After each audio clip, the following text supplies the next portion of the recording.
अब यो शीर्षक चाहिँ हेरिहालौँ एकचोटि। खै कता गयो फेरि।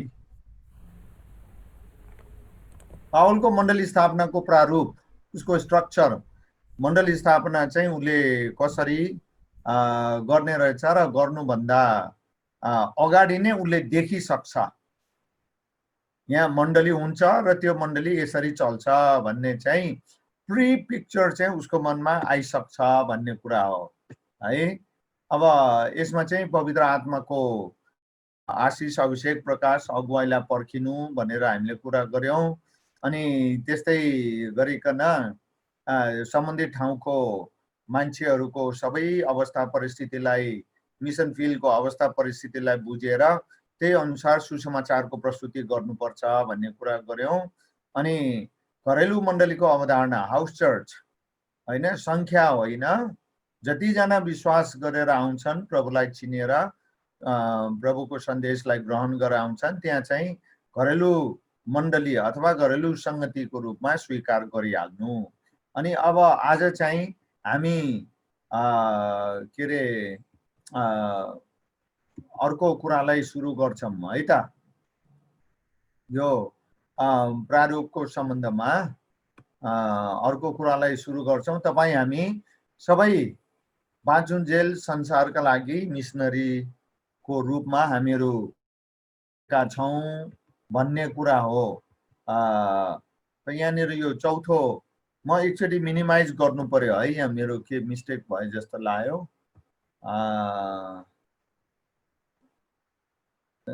ल स्क्रिनमा तपाईले जे देखिराख्नु भएको छ हामी त्यसैबाट सुरु गर्छौं है त। यो चाहिँ प्रारूपको चौथो उसमा आउने कुरा हो।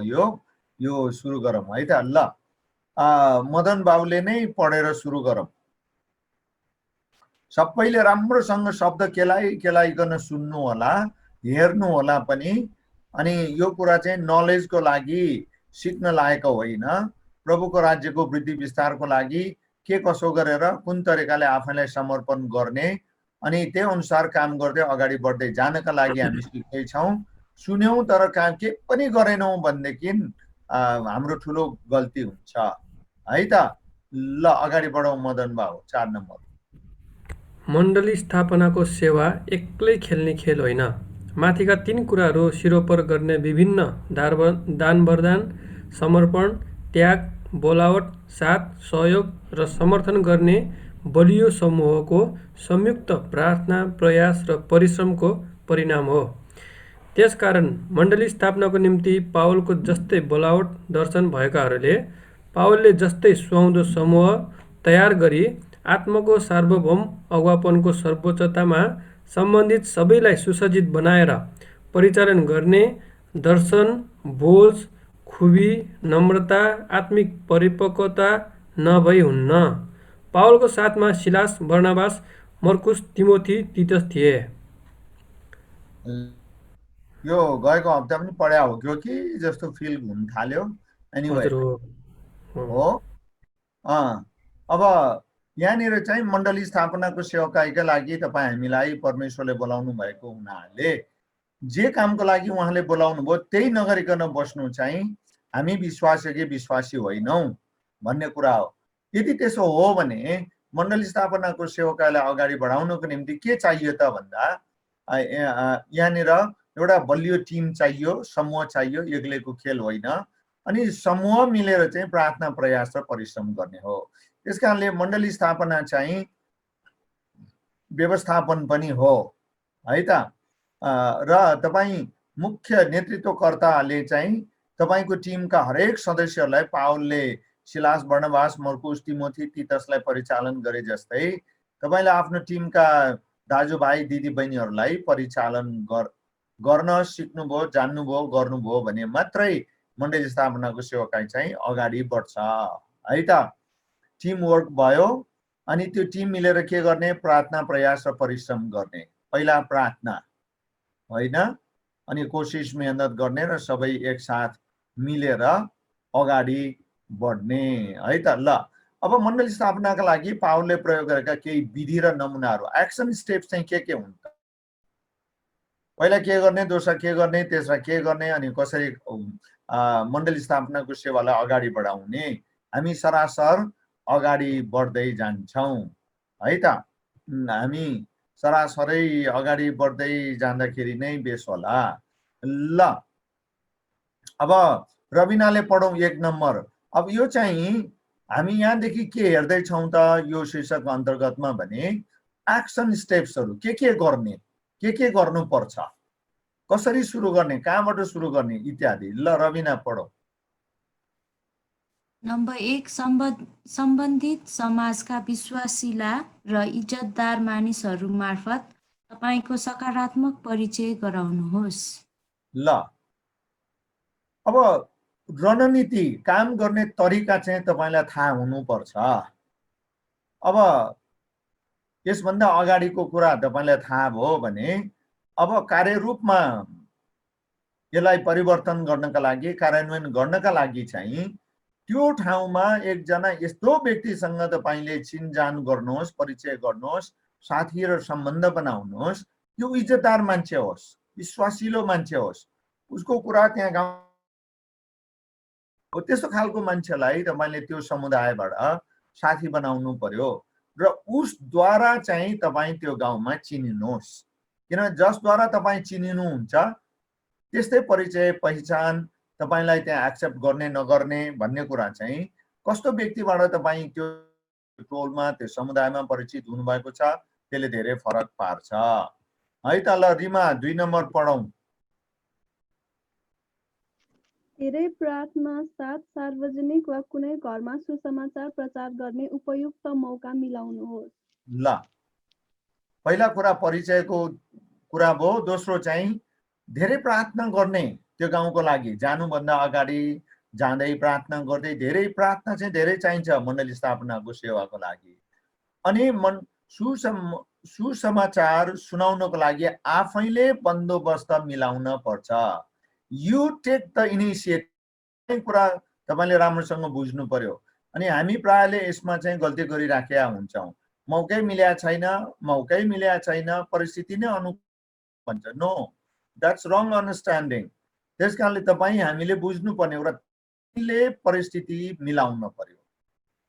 तपाईँ आफ्नो अनुकूलता खोज्ने होइन, त्यहाँको परिस्थितिलाई बुझ्ने बित्तिकै अनि प्रबन्ध मिलाएर, समय मिलाएर कसरी हुन्छ, के गरेर हुन्छ, मौका, बन्दोबस्त, प्रबन्ध मिलाएर सुसमाचार सुनाउन थालिहाल्नुहोस् है त।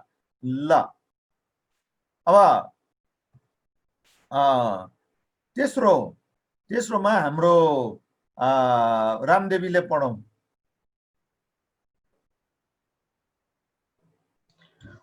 उक्त ठाउँका मान्छेहरूसँग राम्रो सम्बन्ध बनाउनुहोस्। विश्वासिलो वातावरण सुसमाचारका लागि आवश्यक छ। ल धन्यवाद। अनि सम्बन्ध राम्रो, सम्बन्ध भनेको ढोका जस्तो हो, दैलो जस्तो हो। जहाँ सम्बन्ध ठिक छैन त्यहाँ तपाईँको कुरा कसैले पनि ग्रहण गर्दैन, स्वीकार गर्दैन। त्यसकारणले सहनुपर्ने कुरा सहनुहोस्। हामी यो कुरा पनि एकछिनपछि गर्छौँ। र तपाईँ निकै नै धैर्यवान हुनुपर्छ, सहनशील हुनुपर्छ सम्बन्ध कायम राख्नका लागि। जब सम्बन्ध कायम राख्नुहुन्छ अनि उनीहरू नै तपाईँको लागि कन्ट्याक्ट पर्सन हुन्छन् र त्यो ठाउँमा तपाईँ सुसमाचार लाई राम्रोसँग फैलाउन सक्नुहुन्छ। त्यस कारणले पहिलो कुरा परिचय भयो, दोस्रो कुरा प्रार्थना भयो, तेस्रो कुरा चाहिँ पावलले अख्तियार गरेको रणनीतिमा सम्बन्ध हो है त। ल अब चौथो कुरा पढौँ। अब चौथो कुरा पढौँ। यो तीनवटा कुरा बुझिसकेपछि चौथो कुरा चाहिँ अत्यन्तै महत्त्वपूर्ण छ। त्यसकारणले चौथो कुरा चाहिँ अब कसले पढ्ने त भन्दा हाम्रो सृष्टिले पढौँ। उक्त ठाउँका जोसुकैसँग भेट्ने मौका मिल्ने बित्तिकै अनौपचारिक भलाखुसारीबाट सम्बन्ध कुरा सुरु गरेर सुसमाचारमै जोडेर प्रभु येशूको पापहरूका लागि भएको बलिदानात्मक मृत्यु प्रभु पुनरुत्थान येशूका पापहरूको लागि के पढ प्रभु येशूको पापहरूका लागि नो भएको नो नो फेरि गल्ती भयो कहाँ छ प्रभु येशूका पाप भनेर प्रभु येशूको पापीहरूका लागि भएको प्रभु येशूको बलिदानात्मक पाप भनेपछि मृत्यु बरबाद मृत्यु पुनरुत्थानमै जोडेर ग्रहण गर्ने मौका दिँदा व्यक्तिगत स्वेच्छा र छान्ने अधिकारको सुनिश्चित गर्न नबिर्सनुहोस्। सुसमाचारका 4 बुँदा स्वाभाविक वा अस्वाभाविक बहस विवाद हुँदा तपाईँले हारजिततर्फ नभई सम्बन्धमा प्राथमिकता दिनुहोस्। ल धन्यवाद थ्याङ्क यू अब यहाँ चाहिँ त्यसपछि तपाईको टिम मिलेर त्यो गाउँमा त्यो समुदायमा फैलाउनु पर्यो प्रचार गर्नु पर्यो र त्यसको लागि मूल कुरा चाहिँ तपाईको अघि नै अगाडि भने जस्तै अनौपचारिक सम्बन्ध भलाकुसारी एकदम महत्त्वपूर्ण हुन्छ। सम्बन्ध भन्ने कुरा औपचारिकतामा मात्रै सीमित भयो भने मण्डली स्थापनाको सेवामा क्रियाशीलता हुँदैन, सक्रियता हुँदैन, फलदायी हुँदैन। त्यसकारणले अनौपचारिक सम्बन्ध गहिरो हुनु पर्यो। भलाकुसारी आदि इत्यादि गर्दै सुसमाचार प्रस्तुत गर्ने। अनि सुसमाचार भनेको तपाईँ मलाई थाहा भइहाल्यो 4 वटा बुँदाहरू र तपाईहरूले अब यो 4 वटा बुँदाहरू पालै पालो सबैले भन्नुपर्छ है त। अहिले यो रिफ्रेशमेन्टको लागि पनि हो। अनि त्यो भनेको प्रभु येशूको पापीहरूको निम्ति भएको बलिदान, मृत्यु र पुनरुत्थानमा जोड दिने। जुनसुकै खालको गफसफ कुराकानी तपाईले गरिरहनु भएको भए तापनि सुसमाचारमै लगेर आखिरमा कुरा टुङ्ग्याउनु पर्छ।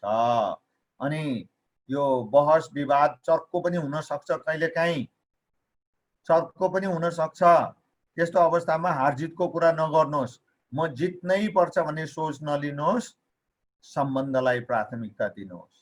ल अब सरुले भनौँ त सुसमाचारको 4 बुँदा के हो? बाइबलको पद सहित भनौँ। बाइबलको पद सहित कतै पनि नहेरिकन मुखस्थ कण्ठ गरेर भन्नुपर्छ है त। त्यो फर्स्ट देखि सिरियली 4टा पोइन्ट भन्नु सिरियली मिल्नै पर्छ है। सबैलाई मेरो अनुरोध, क्रम चाहिँ मिल्नै पर्छ। यो धेरै महत्त्वपूर्ण। ल भनौँ। पहिला फर्स्टमा चाहिँ परमेश्वरले हामीलाई प्रेम गर्नुहुन्छ। यौना 1:12 र यौना 3:16। योहन्ना 1:12 गल्ती भयो नानी चा।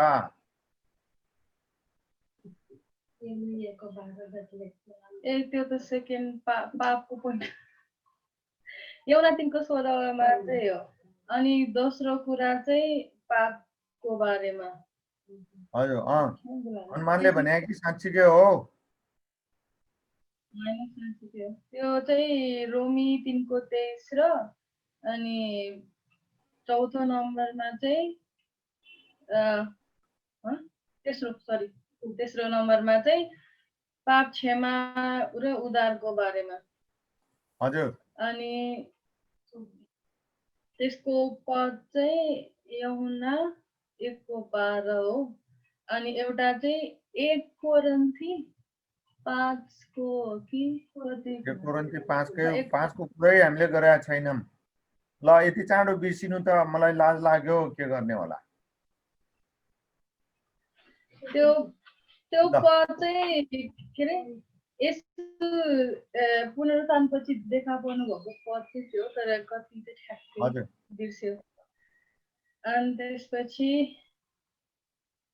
प्रेम, पाप, उद्धार, मुक्ति। अनि चौथो नम्बरमा चाहिँ परमेश्वरको सन्तान। परमेश्वरको सन्तान।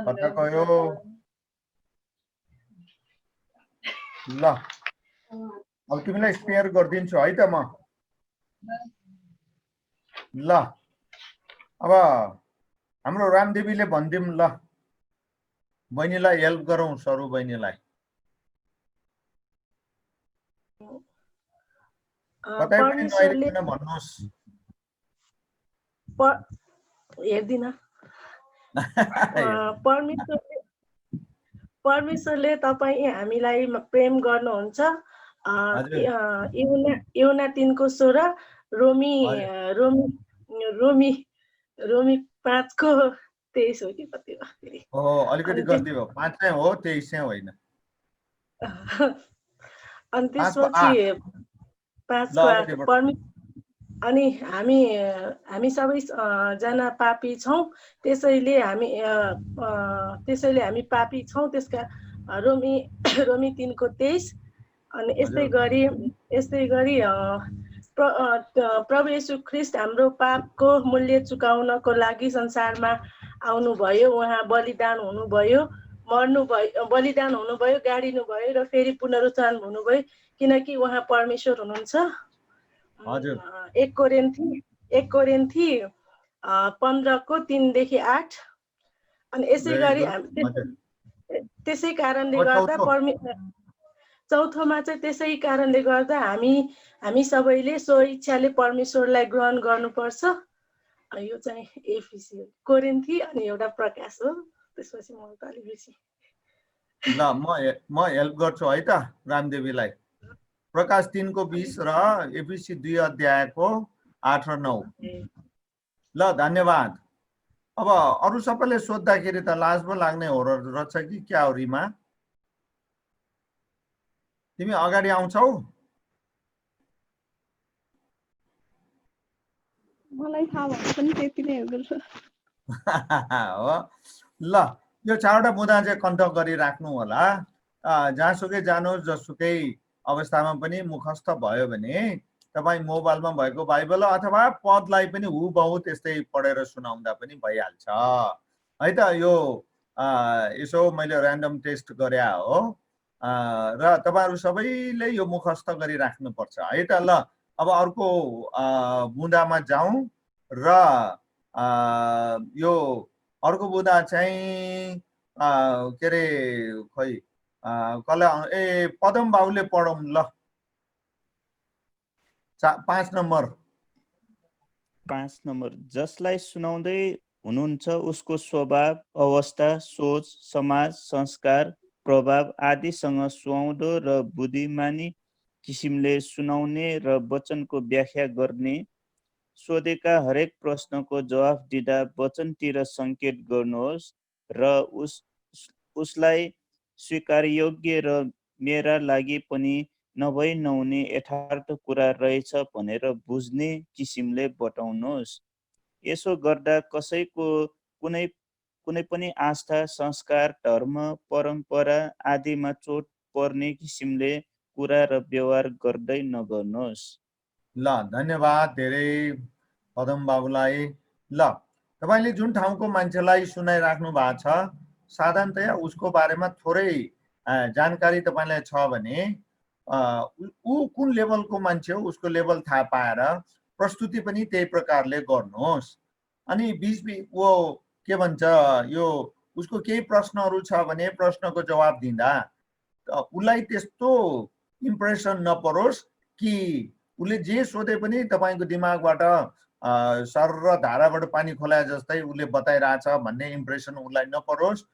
तपाईँलाई त्यो प्रश्नको जवाब थाहा भइकन पनि, थाहा भए तापनि उसले सोधेको प्रश्न चाहिँ बाइबलको खण्डसँग मिलाएर रिलेट गरेर तपाईँले जवाब दिनुभयो भने तपाईँको यो सुसमाचारको सेवा अत्यन्तै राम्रो हुन्छ, व्यवहारिक हुन्छ र प्रभावकारी हुन्छ र कसैको पनि आस्था, संस्कार, धर्म, परम्परा आदि आदिमा चोट पर्ने किसिमले विरोध गर्ने शब्दहरूको प्रयोग नगर्नुहोस् है त। ल यो हामीले अस्तिदेखि सिकिराखेको कुरा हो।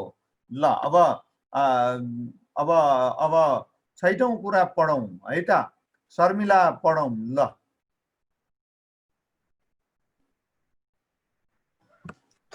तपाईको जीवनमा प्रभुले के कस्ता परिवर्तन, काम, निश्चयता, अनुभव दिनु भएको छ ढुक्कसँग बताउनुहोस्।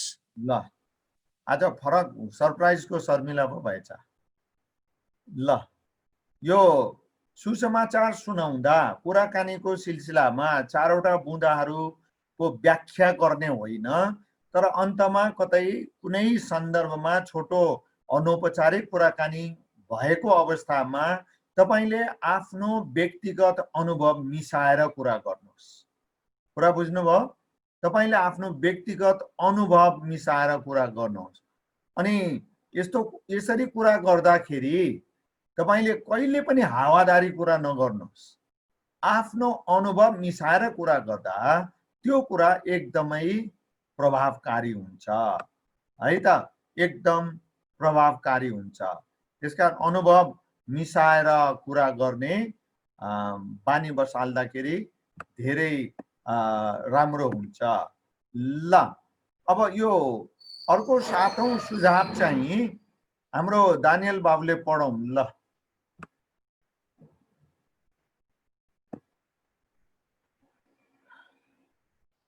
दानियल छैन जस्तो त, अन मात्रै गरेर कता कता गएको हो। निशा 7 नम्बर पढौँ। हजुर मामा, हस्। ग्रहण गर्ने बित्तिकै घर घरमा हुने ससाना सङ्गतिमा लगेर परिचय गराउनुहोस् र उसले वास्तविक मित्रता र स्याहार सुसार पाओस्। धन्यवाद। बुझ्नुभयो है? यदि सुसमाचारलाई उसले ग्रहण गर्यो भने ठुलो चर्चमा एकैचोटि वात्त नल्याइकन सानो घरेलु सङ्गतिहरूमा लैजानुहोस्, ताकि उसले पनि त्यहाँ अरूलाई चिनेकाहरू हुन सक्छन् र उसलाई पनि चिनेकाहरू हुन सक्छन्। अनि त्यहाँनिर चाहिँ उसले मित्रता साथी पनि भेट्छ र त्यसपछि स्याहार सुसार हामीले अब अरू विश्वासीले स्याहार सुसार गर्नुपर्छ भन्ने भावना पनि तपाईले पहिल्यै राखिदिइसकेको हुनुपर्छ र यही प्रकारले अगाडि बढ्नुपर्छ है त। ल अब आशा बहिनीले पढिदिनुहोस् 8औं नम्बर। भर्खर सुरु भएका घर घरमा हुने सङ्गतिका अगुवा हुने स्वभाव, व्यवहार र गुण भएकाहरूमाथि विशेष ध्यान दिएर श्रम, समय, ज्ञान, धनको फलदायी लगानी गर्नुहोस् र उक्त नयाँ विश्वासीलाई अगुवाहरूसँग परिचय गराउनुहोस्।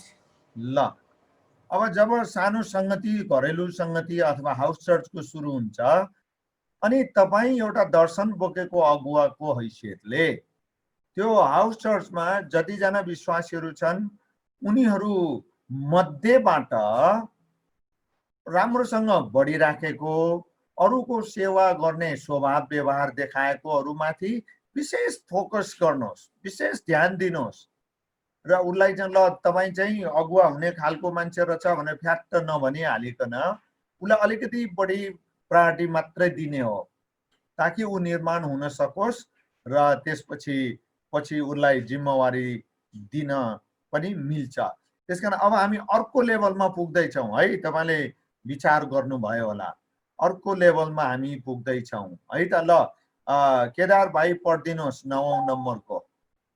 यो अलि बढी महत्त्वपूर्ण छ, त्यसकारण रङ्गी बिरङ्गी देख्दै हुनुहुन्छ है त केदार भाइ।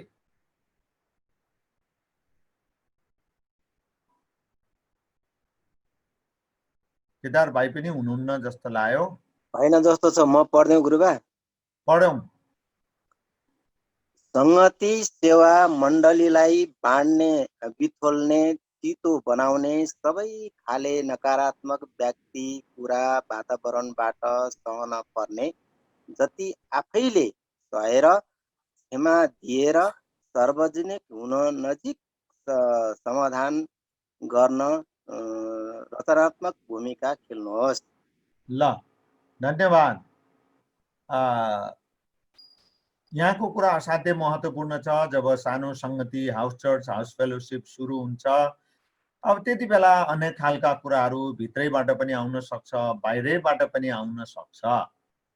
अनि त्यस्तो नरमाइलो, अप्ठ्यारो, भाँड्ने, बिथोल्ने, तितो कुराहरू, अन्य विभिन्न खालका गलत कुराहरू जब आउँछन् त्यति बेला तपाईले सहनै पर्छ। त्यसलाई सार्वजनिक फैलिन दिनुहुन्न। यता र उता अस्तव्यस्त हुन, अव्यवस्थित हुन, भाँड भैलो हुन दिनुहुन्न। तपाईले सहेर, क्षमा दिएर अथवा लिएर त्यसलाई भित्रभित्र नै त्यस्तो खालको अवस्थाबाट समाधान गरेर जोगाउन पर्छ र तपाईले चाहिँ समाधान गर्ने व्यक्तिको भूमिका खेल्नुपर्छ र कतिले गल्ती गरेर कुरालाई झन् बढाउने फैलाउने झन् भाँड भैलो गर्ने खालको अवस्था हुन सक्छ। त्यसो खालको नकारात्मक व्यक्ति पनि हुन सक्छ, कुरा पनि आउन सक्छ, त्यसो खालको वातावरण पनि बन्न सक्छ। तर तपाईँ मुख्य अगुवा भएको हुनाले, मुख्य दर्शन बोकेको व्यक्ति भएको हुनाले, तपाईले त्यहाँको सेवकाईको नेतृत्व गरिरहनु भएको हुनाले सहन पर्छ। कुरालाई फैलिन दिन हुँदै हुन्न, धेरै सहेर अनि रचनात्मक भूमिका खेलेर त्यहाँको संगतिलाई हुर्किन बढ्न दिनुपर्छ भन्ने कुरा हो यो। ल हाम्रो पास्टर तेजबहादुर भाइले 10औं नम्बर पढ्दिन म अनुरोध गर्दैछु। तेजबहादुर भाइ। हजुर हुन्छ गुरुबा। स्थानीय मण्डलीहरू हजुर निर्माण गरेर स्थानीय अगुवाहरू निर्माण गरेर उक्त सेवाकाई मण्डलीको जिम्मा लाउनुहोस्। यो नयाँ मण्डलीलाई सुरुदेखि नै धेरै ठाउँहरूमा अरू मण्डली स्थापना गर्दै बढ्न पर्ने दर्शन हालिदिनुहोस्। ल यहाँ 10 नम्बरमा दुईटा कुरा छ, तपाईले बुझिहाल्नु भएको छ मैले हाइलाइट गरेबाट। अनि त्यो संगति भर्खरै सुरु भएको अथवा 1 वर्ष 1.5 वर्ष 2 वर्ष कति भयो 3 वर्ष 4 वर्ष अनि अगुवा निर्माणतर्फ तपाईले सेवाकाई अगाडि बढाउने त्यो निरन्तर नियमित सेवाकाई हो त्यो। अनि अघि न माथि कता हामीले भने 8 नम्बरमा भने जस्तै अगुवा निर्माणको काम पनि तपाईले थालिहाल्नुहोस् है त। अनि त्यो तपाईले जसलाई भविष्यमा त्यहाँको जिम्मा दिन मिल्ने खालको व्यक्तिको रूपमा देख्नु भएको छ, उसलाई उसको आत्मिक जीवन विश्वासी जीवन निर्माण गरेर हुर्काएर सिकाएर सच्याएर बढाएर अनि उसले त्यहाँको सेवाकाई सम्हाल्ने मात्र होइन, त्यहाँको अरूले जुन मुख्य व्यक्तिले सुरु गरेको हो र उसले जिम्मा लिन्छ र जिम्मा लिएर त्यो सेवाकाई मात्र हेरेर पुग्दैन, त्यसको आधारमा त्यहाँ भएको विश्वासीलाई परिचालन गरेर त्यहाँ अन्त कतै मण्डली स्थापना गर्नुपर्छ, सुरु गर्नुपर्छ भन्ने दर्शन हालेर अनि तपाईले जिम्मा लाउनु पर्ने हुन्छ भन्ने कुरा हो। ल अब यहाँसम्मका साधारण कुराहरू भए, अब हामी बिस्तारै अगाडि बढ्दै जाउँ। तपाईको विचारमा अब रमाइलो कुरा गरौँ है त। तपाईको विचारमा पावलले ल यहाँ सबै यही नै छ, मैले एनिमेसन गर्न बिर्सेछु कि क्या हो। ल हाम्रो सञ्जित बाबुले पढौँ त। तपाईको विचारमा पावलले कतिवटा मण्डली सुरु गरे होलान्, त्यसको जवाब पढिदिनुहोस् है सबै पुरै। हुन्छ गुरुबा। सबै पढ्ने हो गुरुबा यो? हजुर तलसम्मै, तल दुईटा के अरे प्रश्नसम्मै पढिदिनुहोस्, फरक फरक देखि। तपाईको विचारमा पावलले कतिवटा मण्डली सुरु गरे होलान्? फरक फरक विद्वानहरूका फरक विचारहरू छन्।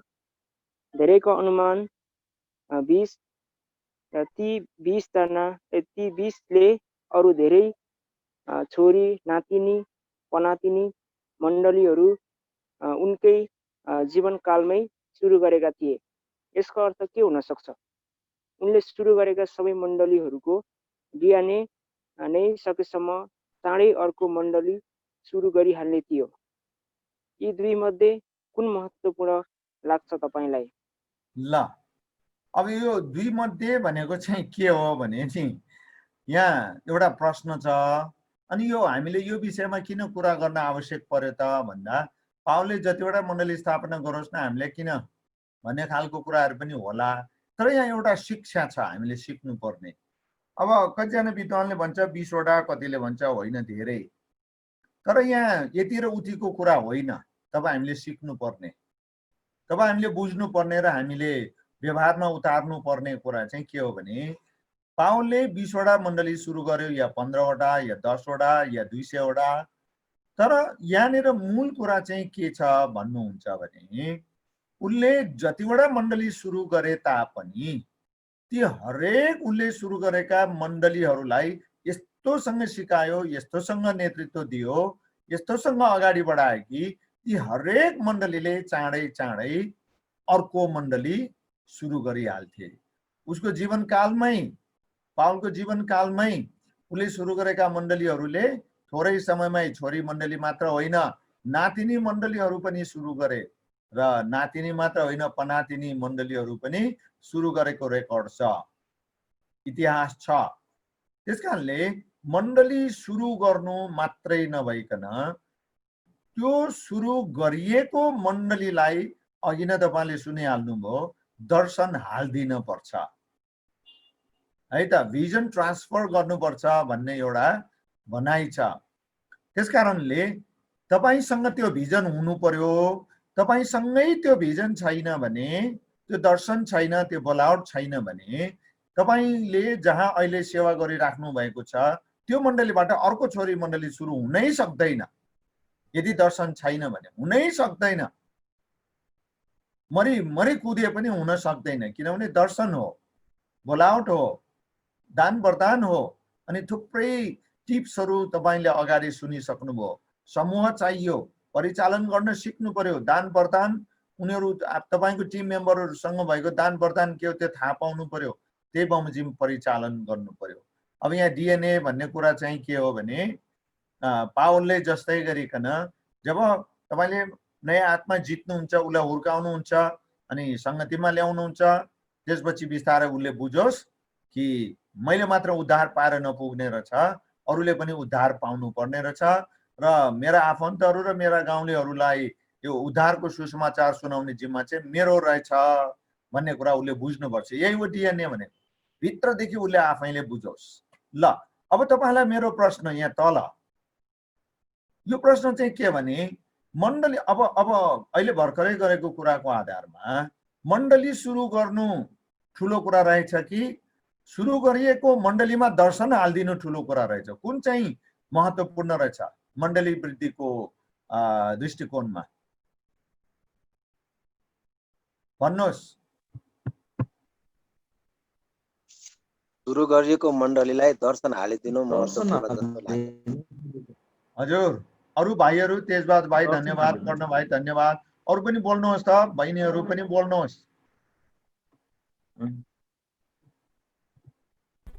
दर्शन हालिदिनु नै ठुलो। हजुर, दर्शन हाल्नु नै ठुलो देखिन्छ।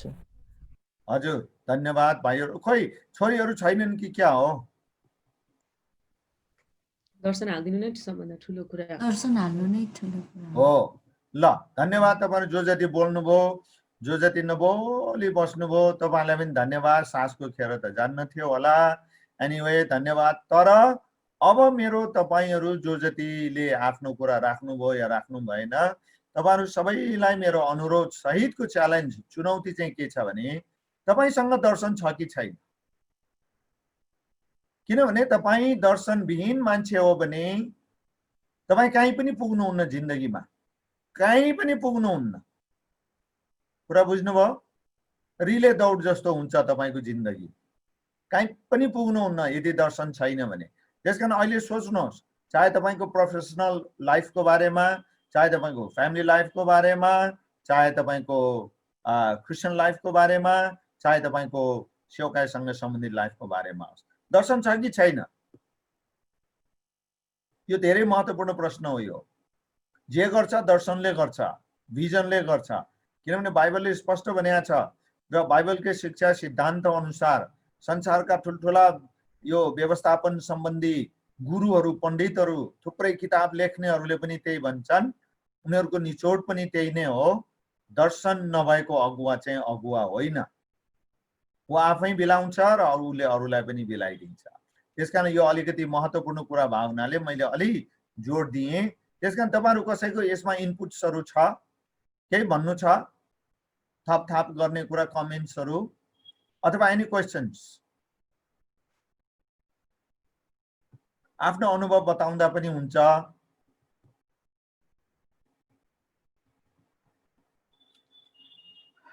बोल्नुहोस्।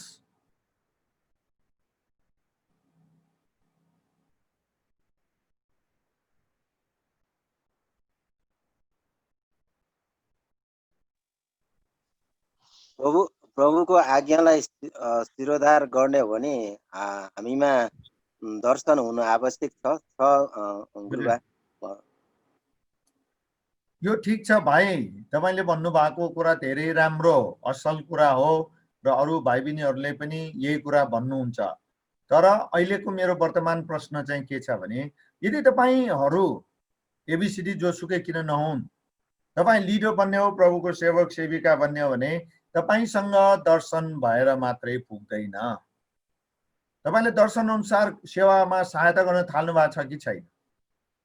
यदि तपाईले दर्शन अनुसार सेवामा सहायता गर्न थाल्नु भएको छैन भने यो क्लासमा बस्नु भएको कुनै औचित्य छैन। सेवा गर्न थाल्नु पर्यो, त्यो दर्शनलाई एक्सपोज गर्नु पर्यो, त्यो दर्शनलाई बाहिर निकाल्नु पर्यो, त्यो दर्शनलाई काम गर्न दिनु पर्यो, त्यो दर्शन अनुसार अगाडि बढ्नु पर्यो, त्यो दर्शन अनुसार तपाईले अरूलाई अगाडि बढाउनु पर्यो। यो हो। सुनेर बुझेर चुप्लाएर थपक्क बस्दाखेरि यो के रे उ जस्तो मात्रै हुन्छ क्या। यो आफू मात्रै बढ्ने, अरू चाहिँ कहिले पनि नबढ्ने गान्ते मुला जस्तो मात्रै हुन्छ। त्यसकारणले मल्टिप्लाई गर्नको लागि दर्शन अनुसार तपाईँ अगाडि बढ्न थाल्नै पर्यो। यो मेरो मात्रै नभइकन पावलको जीवनी जसै हामी अध्ययन गरिराखेका छौँ, पावलले पनि यो कुरा तपाईहरूलाई अनुरोध गर्दै हुनुहुन्छ आफ्नो शिक्षा सन्देशहरूबाट कि दर्शन अनुसार काम गर्न थाल्नु पर्यो। काम गर्न थाल्नु पर्यो।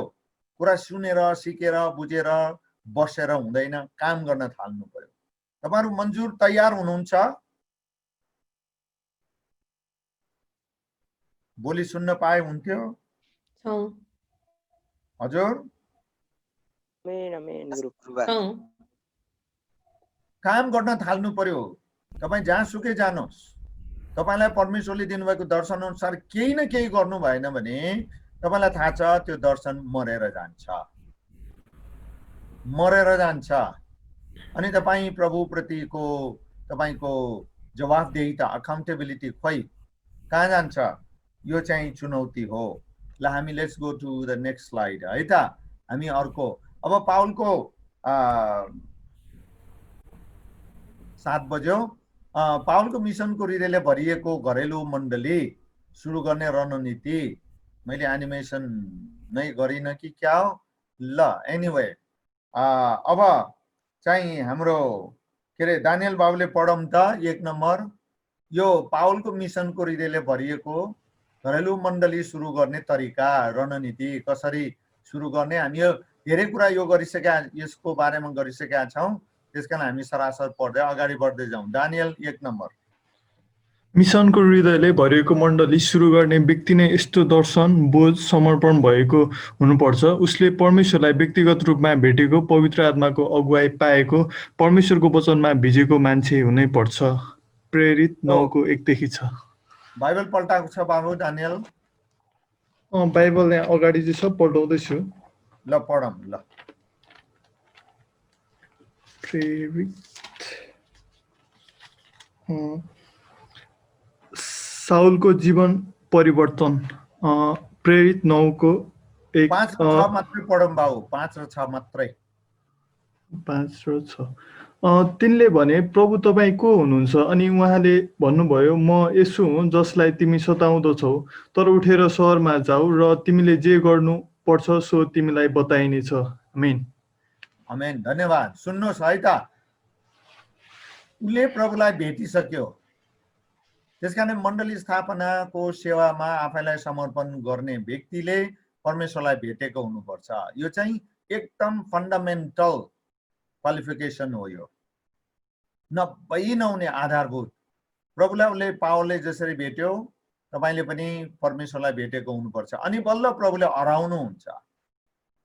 मैले चाहिँ यस्तो गरेको प्रभु चाहनु हुँदो रहेछ भन्ने कुरा थाहा हुन्छ प्रभुलाई भेटिसकेपछि। यदि तपाईले क्रिस्चियन धर्म मान्नु भएको छ तर प्रभुलाई भेट्नु भएको छैन भनेदेखि अब के गर्ने भन्ने कुरा तपाईलाई थाहा हुँदैन। यो कुरा स्पष्ट छ। यो कुरा डरो कुरा हो, बलियो कुरा हो। तपाईले प्रभुलाई भेट्नु भएको छैन भने तपाईले प्रभुको लागि, प्रभुको राज्यको लागि, प्रभुको मण्डलीको लागि के पनि गर्नुहुन्न। त्यसकारणले प्रभुलाई भेट्नु पर्यो। अनि उहाँले ए छोरा ए छोरी ल यो गर्नु पर्यो, त्यो गर्नु पर्यो भनेर भन्नुहुन्छ है त। ल निरेशले 2 नम्बर पढौँ अनि बाइबलको खण्डहरू पनि पढौँ, तयारी साथ राखौँ है त।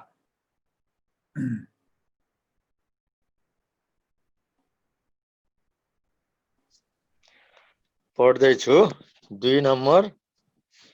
आफ्नै गाउँ ठाउँमा घरेलु मण्डली सुरु गर्ने व्यक्ति यसैका लागि तालिम प्राप्त र अनुभवी हुनुपर्छ।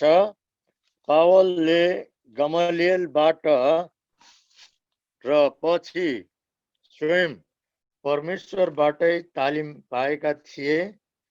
उनले एन्टिओखको मण्डलीमा बर्नबास जस्ता सिद्धहस्त व्यक्तिबाट तालिम पाएका थिए।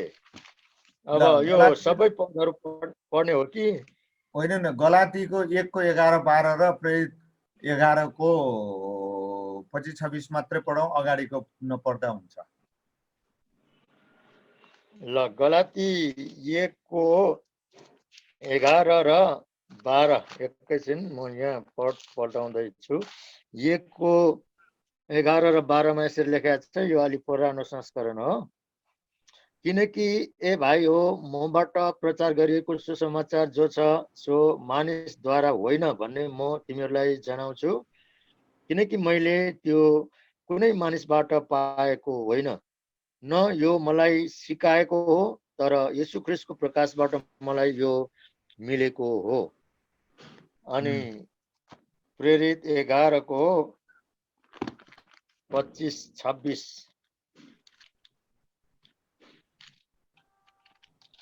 11 को 25-26 ल यहाँ यसरी लेखेको छ 25-26। तब साउललाई खोज्न भनी तिनी तार्ससतिर गए र तिनले उनलाई भेट्टाएपछि एन्टिओखमा ल्याए। तब पुरा 1 वर्षसम्म मण्डलीका मानिसहरूसँग भेला भएर तिनीहरूले धेरैजनालाई सिकाए र चेलाहरू पहिले एन्टिओखमा नै क्रिस्चियन भनेका हुन्। ल धन्यवाद। अनि दोस्रो कुरा चाहिँ यो रणनीतिको सन्दर्भमा कुरा गर्ने क्रममा चाहिँ तालिम प्राप्त र अनुभवी हुनुपर्छ भन्ने कुरा चाहिँ मूल बुँदा हो। र यहाँ पावलले गलातीका मान्छेहरूलाई के भन्दैछन् त भन्दा, मैले तिमीलाई जे सिकाएँ त्यो मेरा कुरा होइनन्, अरू कसैले सिकाएको कुरा पनि होइन, मैले सिधै परमेश्वरबाट पाएको हुँ। अब यहाँनिर पनि यो प्रभुबाट नै उसले तालिम पाएको, प्रभुबाट नै उसले यो च्यालेन्ज पाएको भन्ने कुरा छ। अनि तल पनि 11 प्रेरित 11 को 25-26 मा पनि तपाईँले बुझिहाल्नुभयो। पुरै 1 वर्षसम्म सँगै बसे, सिके, सुने, बुझे। यो पावलको आफ्नो व्यक्तिगत कुरा हो है त। ल पदम बाबु पढौँ 3 नम्बर। मण्डली सुरु गर्ने एकदमै कठिन सेवाको काम भएकोले यसका लागि परमेश्वरको बोलावट र सोही बमोजिमको हदैसम्मको दुःख सहने त्यागको हृदय हुनै पर्छ। यस सन्दर्भमा पावलले के कति र के कस्ता दुःख चुनौतीको सामना गरे लामो फेरिस्ट नै छ। प्रेरित 14 अध्याय नपढौँ ल बाबु, अहिलेलाई लामो छ। यो प्रेरितको चाहिँ पुरा 14 अध्याय पढ्नुहोस् भन्ने हो। त्यहाँ पावललाई समातेर कुटेर चुटेर मर्यो होला भनेर झालमा फाल्न लैजाने कुराहरू छ। अनि त्यसै गरी दोस्रो कोरिन्थी 11 अध्यायको 16 देखि पुरै तपाईँले पढ्नुभयो भने पनि मैले यो गरेँ, यो यति खाएँ, यो दुःख यस्तो सहेँ भने पुरै लिस्ट, फेयरिस्ट भनेको लिस्ट हो। ल अब भन्न खोजेको कुरा के भने, परमेश्वरको सेवा, मण्डली स्थापनाको सेवामा समर्पित व्यक्ति, त्यो दर्शन बोझ बोलावट परमेश्वरबाटै पाएको व्यक्तिले चाहिँ के गर्नुपर्छ त भन्दा, हदैसम्म सहने हृदय हुनु पर्यो, हदैसम्म त्यागको हृदय हुनुपर्छ। अनि बल्ल परमेश्वरले तपाईँलाई दिनुभएको दर्शन अनुसारको काम तपाईँ गर्न सक्षम बन्नुहुन्छ।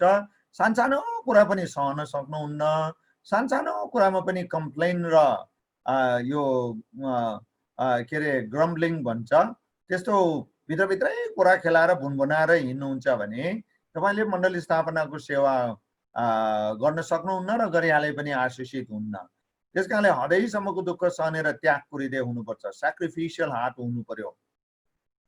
अब नोक्सान भए पनि मण्डलीको सेवाको लागि नोक्सानै भए पनि, एक दिनको जागिरै गए पनि, एक दिनको तलबै गए पनि अथवा पसलै बन्द गर्नु परे तापनि अथवा अन्य कुनै नोक्सानी तपाईँलाई भए तापनि यदि त्यो प्रभुको राज्यको सेवाको निम्ति हो भने तपाईँले नोक्सानको रूपमा लिनुहुन्न, गौरवको रूपमा लिनुपर्छ। पावलको जीवनलाई हेर्नुहोस् भन्ने कुरा हो है त।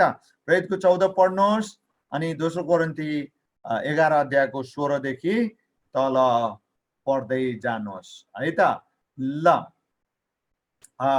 4 नम्बर हाम्रो अब कसले पढौँ भने मदन बाबु पढौँ ल। थप मण्डली सुरु गर्नका लागि स्थापित मण्डलीमा उपलब्ध जनशक्ति, बजेट, रणनीति, दर्शन, बोझ, बोलावट, समर्पण, तालिम आदिको लेखाजोखा र बन्दोबस्त गरेर उद्देश्य हासिलका लागि यी सबै कुराहरूको सक्रियता साथ पहिचान र परिचालन गर्ने र गराउने। एन्टिओखको मण्डलीले कसरी पावलको मिसनरी यात्रामा सक्रियता साथ योगदान दिएको थियो त? प्रेरित 13:3 मा यस्तो लेखिएको छ, तब उपवास र प्रार्थना गरेर तिनीहरूले उनीहरूमाथि आफ्ना हात राखेर उनीहरूलाई बिदा दिए। त्यस्तै 14:27 मा यस्तो लेखिएको छ,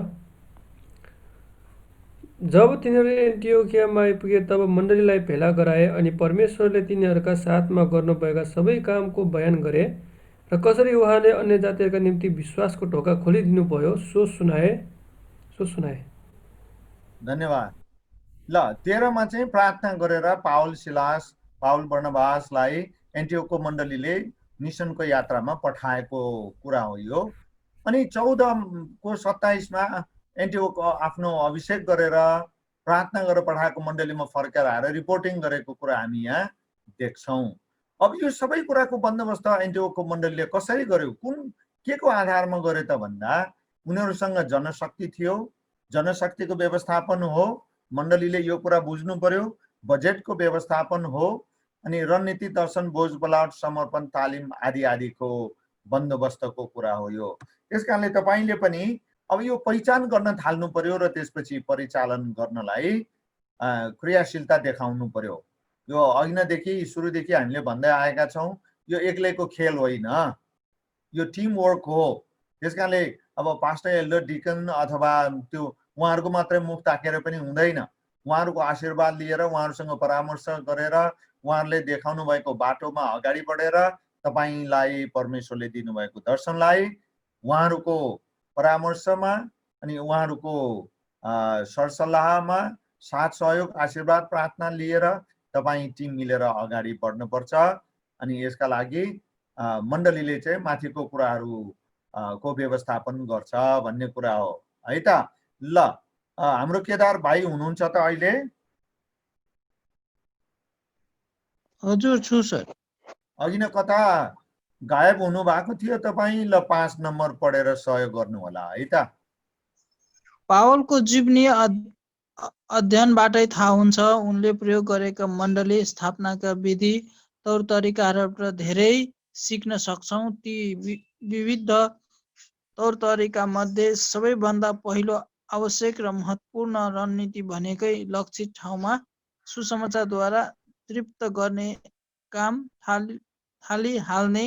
यसैमा रातो दिन एकहोर सक्रियता साथ लागिराख्नुपर्छ।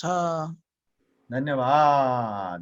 ल अब यो क्लास जो अहिले हामी गर्दैछौँ, अब भाइ बहिनीहरूलाई म चाहिँ बिस्तारै एक्सन स्टेप्सतिर लैजाँदैछु।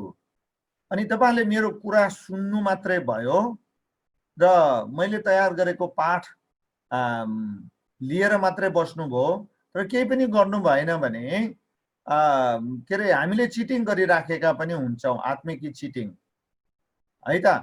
त्यस कारणले तपाईँले के बुझ्नु पर्यो भनेदेखि अब एउटा ठाउँको निम्ति, गाउँको निम्ति, समाजको निम्ति, टोलको निम्ति, समुदायको निम्ति अब तपाईँले प्रार्थना गर्न थाल्नुहोस् है त। छोरीहरू, छोराहरू, तपाईँहरू जो जति अहिले यो क्लासमा हुनुहुन्छ, एउटा निश्चित ठाउँको निम्ति प्रार्थना गर्नुहोस्। प्रभुले जहाँ जुन देखाउनुहुन्छ त्यो गाउँ, टोल, समुदायको सानो ठुलो जेसुकै होस्, तपाईँ प्रार्थना गर्न थाल्नु पर्यो। अब आज रातिदेखि प्रभुसँग सोध्नुहोस् म कहाँको लागि प्रार्थना गरौँ, म कहाँको लागि परिश्रम गरौँ, कुन समुदायको लागि। हुनसक्छ तपाईँको आफन्तहरू, रिलेटिभ्सहरू, फ्रेन्ड्सहरू होइन, हुनसक्छ अथवा कुनै सानो ठुलो गाउँठाउँ, टोल बजार, बस्ती, सहर हुनसक्छ। प्रार्थना गर्न थाल्नुहोस् अनि तपाईँलाई प्रभुले जे देखाउनु छ मण्डलीका गुरुजनहरूलाई आएर भन्नुहोस् अनि उहाँहरूले तपाईँको टेस्टिमनी सुन्नुहुन्छ। तपाईँलाई परमेश्वरले दिनुभएको दर्शन बोझको भेरिफाई गर्नु भएर अनि 4 नम्बरमा लेखेको बन्दोबस्त उहाँहरूले गरिदिनुहुन्छ। त्यसकारण यो एक्सन स्टेप चाहिँ तपाईँले गरिहाल्नुभयो भने तपाईँलाई परमेश्वरले दर्शन दिनुभएको छ र तपाईँ परमेश्वरको राज्यको सेवाको निम्ति चुनिएको मान्छे हो र तपाईँलाई परमेश्वरले चलाउनुहुन्छ भन्ने कुरा तपाईँले अनुभव गर्नु सक्नुहुन्छ। अनि यसको लागि एक छिन, दुई छिन, एक दिन, 2 दिन मेहनत गरेर खै 4-5 दिन गयो 19 को 20 पनि के अरे 20 को 19 पनि भएन भन्ने कुरा नगर्नुहोस्। लास्टको वाक्यमा केदार भाइ के लेखिएको छ अरे पढ्नुहोस् त फेरि, सबभन्दा अन्तिम वाक्यमा। यसै यो लक्षित ठाउँबाट हो सर? त्योभन्दा मुनिको वाक्य यसैमा सुसमाचारद्वारा तृप्त गर्ने काम थालिहाल्ने, यसैमा रातो दिन एकहोरो सक्रियता साथ लागिनु पर्छ। लागि पर्नु पर्छ। रातो दिन, डे एन्ड नाइट तपाईले धेरै सक्रियता देखाउनु पर्छ अनि लागि पर्नु पर्छ। अनि यो कुरा चाहिँ अब तपाईले गर्नुपर्छ। अब तपाईहरु कसै भाइ बहिनी छोराछोरीहरुको कतिको मनमा आयो होला म त बच्चै छु, केटाकेटी नै छु, ओहो बर्बादै भयो, अब कसो गर्ने होला, अलि चर्को कुरा आउँदैछ भने जस्तो लाग्छ। तर तपाईले के बुझ्नु पर्यो भने यी सबै काम गर्ने तपाई होइन, तपाईमा जिउने परमेश्वरले तपाईलाई परिचालन गरेर मात्र गर्ने हो। तर तपाई अघि सर्नु चाहिँ आवश्यक छ। तपाई अघि सर्न आवश्यक छ। हामी त उहाँको हातका हतियार औजारहरू मात्र हौं, हो कि होइन? हो, ठीक हो। ल मदन बाबु ल एकचोटि अनुरोध गरौँ। अब केही प्रश्न उत्तरको उ गरौँ कि अगाडि बढौँ? 7:15 चाहिँ भयो, कति बजेसम्म जाउँ?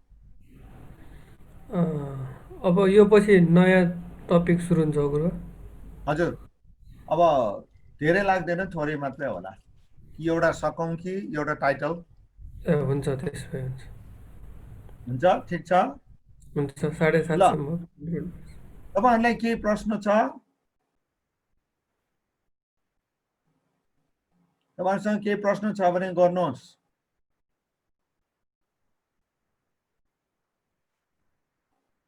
छैन? ल ठीक छ, अगाडि बढौँ।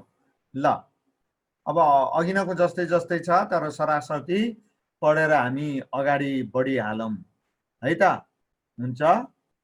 ल अब पञ्चबाहुले पढौँ। ल 1 नम्बर सबै बाइबलको खण्ड यही छ, पढौँ।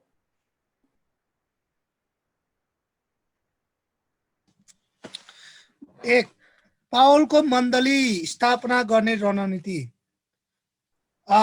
मण्डली स्थापना गर्न कुनै पनि समुदायमा जान अघि दर्शन पक्का गर्नुहोस्।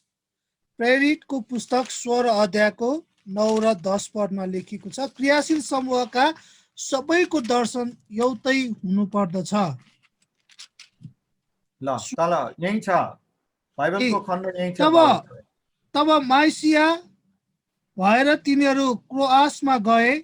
राति पावललाई एउटा दर्शन भयो।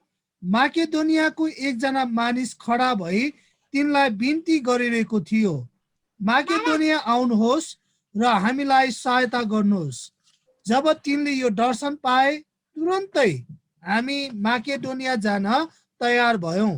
हामीले यो निश्चित गर्यौं कि तिनीहरूलाई सुसमाचार प्रचार गर्न परमेश्वरले हामीलाई बोलाउनु भएको रहेछ। धन्यवाद। ल अब यहाँ यो प्रभुको वचनको खण्डबाट एक दुईवटा कुरा, यो माथि शीर्षक अनुसारको एक दुईवटा कुरालाई म तपाईलाई बताउँछु। यहाँ पावलले दर्शनमा प्रभुले बोलाइराख्नु भएको देख्यो। दर्शनलाई जस्ताको तस्तै नै पछ्यायो। ऊ एकातिर जान लागेको थियो, तर पावल के अरे प्रभुले जुन दर्शन दिनुभयो आफ्नो आफूले चाहेको ठाउँलाई सर्लक्कै छोडेर प्रभुले चाहनु भएको ठाउँतिर गयो। मण्डली स्थापनाको सेवक सेविकासँग यही हुनुपर्छ, पहिलो कुरा यो खण्डबाट। अनि यहाँनिर दोस्रो कुरा चाहिँ यहाँ हामी भन्ने कतिपटक प्रयोग गरेको छ पावलले, देख्नुभयो, हाइलाइट गरेको छ नि। हामी र हामीले होइन त, दुई पटक यो सानो खण्डमा 9 र 10 मै। त्यसकारणले टिम वर्क हो, दर्शन भयो, टिम भयो। यो खण्डमा भएको शिक्षा मण्डली स्थापनाको सिलसिलामा हामीले बुझ्नुपर्ने। अनि दर्शन पायो, टिम पनि मिलायो। अनि त्यसपछि के गर्यो, उसलाई परमेश्वरले दर्शनमा बोलाउनु भए, दर्शनमा अराउनु भए बमोजिमको कामको थालनी तुरुन्तै गर्यो। कुरा बुझ्नु, तुरुन्तै बुझ्नुभयो कि भएन? तुरुन्तै यो तीनवटा कुरा हो, दर्शन, टिम र तुरुन्तै ऊ आज्ञाकारी भइहाल्यो, तुरुन्तै कार्यान्वयन गर्न थालिहाल्यो। अब तपाईँ भाइहरू बहिनीहरू नानी बाबुहरूलाई पनि मेरो अनुरोध के छ भने, पावलको मण्डली स्थापनाको रणनीतिको बारेमा हामीले सिकिराखेका छौँ। त्यसकारणले तपाईँले जे जस्ता कुराहरू सिक्नुभयो, सुन्नुभयो, प्रभुबाट यो मौका मिलिराखेको छ। तपाईँले पनि यो तपाईँलाई प्रभुले यो दर्शन दिइराख्नु भएको छ, बोझ दिइराख्नु भएको छ। त्यसकारणले टिम बनाउनुहोस्, तपाईँ जहाँ जहाँ हुनुहुन्छ, अनि त्यसलाई तुरुन्तै कार्यान्वयनमा उतारिहाल्नुहोस्, अलमल नगर्नुहोस्, है त। ल अब रामदेवी पढौँ यो सबै पेज भरि भएको कुरा, है त नानी? ल पढौँ।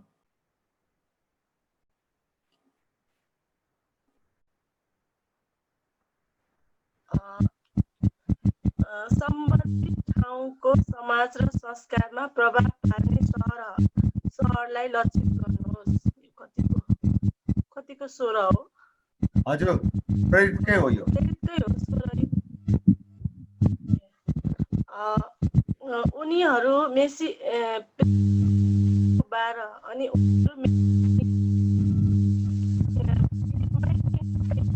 शान्तिका मानिस भनेको के होला? कस्तो?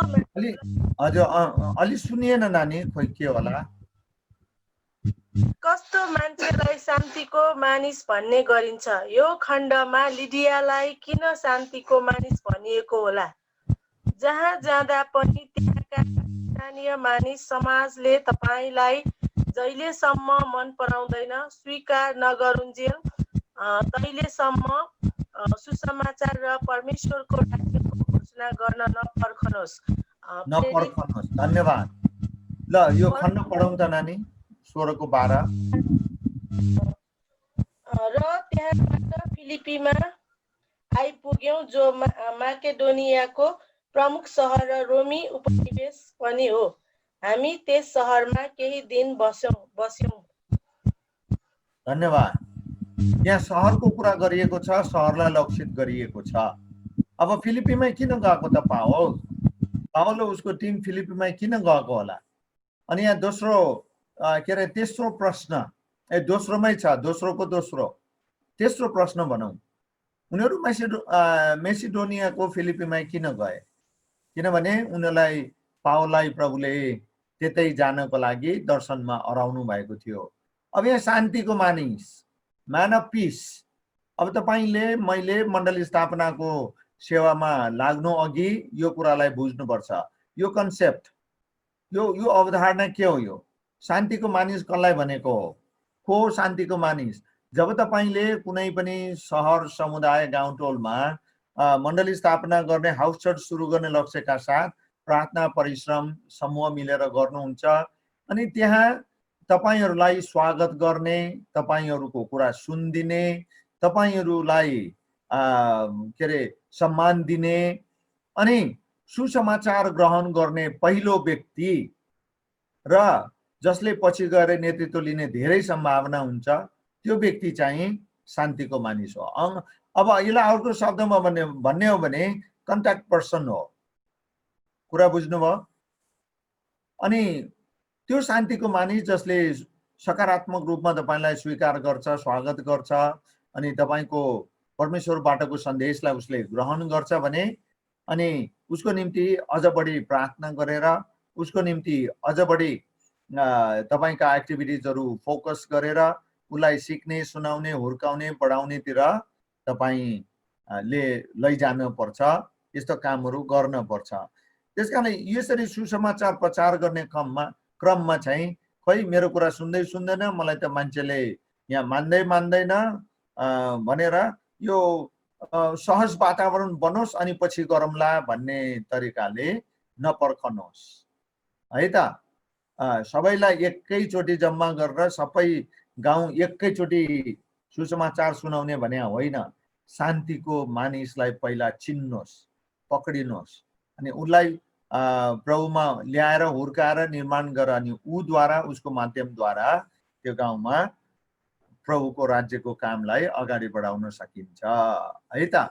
ल, शान्तिको मानिसलाई कसरी चिन्ने त है? शान्तिको मानिसलाई कसरी चिन्ने है त? ल, यसलाई चाहिँ हामी पढ्ने छौँ, अगाडि बढ्दै जाउँ। हाम्रो रबिना पढौँ। ल, 3 नम्बरको पुरै पढौँ। कसरी चिन्ने? शान्तिको मानिसलाई कसरी चिन्ने? 12-13 प्रेरित। हजुर, यो प्रेरितकै अघिल्लो अध्याय छ नि, 16। ल, पढ्दै जाउँ। र त्यहाँबाट फिलिपीमा आइपुग्यौं, जो माकेडोनियाको प्रमुख सहर र रोमी उपनिवेश पनि हो। हामी त्यस सहरमा केही दिन बस्यौं। अब सभासदमा सहरको ढोकाबाट बाहिर नदी किनारमा गयौं, किनकि त्यहाँ प्रार्थना गर्ने ठाउँ छ भनी हामीले अनुमान लगाएका थियौं र त्यहाँ हामी बस्यौं र जम्मा भएका स्त्रीहरूसँग बातचित गर्न लाग्यौं। धन्यवाद रबिना। यहाँ अब शान्तिको मानिस भनेर हामीले कुरा गर्यौं 2 नम्बरमा। अब कसरी चिन्ने त भन्दा खोलाको छेउमा सबातको बेलामा प्रार्थना गर्न भनेर उनीहरू गए। त्यहाँ दिदीबहिनीहरू भेला भइराखेका रहेछन् अनि त्यहाँ भेला भएका दिदीबहिनीहरूलाई पावलले, उसको समूहले, प्रार्थना गर्न गएका मानिसहरूले सुसमाचार सुनाए अनि त्यहाँ एकजनाले प्रभुलाई ग्रहण गर्छ। तपाईलाई थाहा छ त्यो मान्छे को हो? को त्यो मान्छे?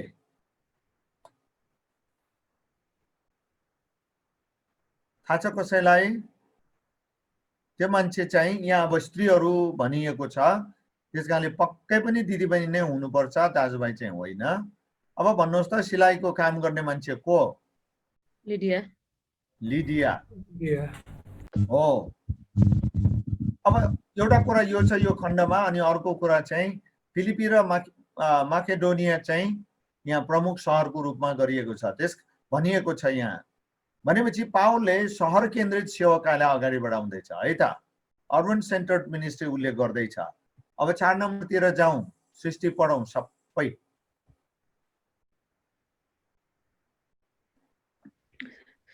4 नम्बर, शान्तिको मानिस पत्ता लगाउनलाई सम्बन्धित समाजका मानिसहरूबाट मान मर्यादा नपाउन्जेल नपर्खनुहोस्, तर सुसमाचार प्रचार पछि मात्र थाहा हुन्छ।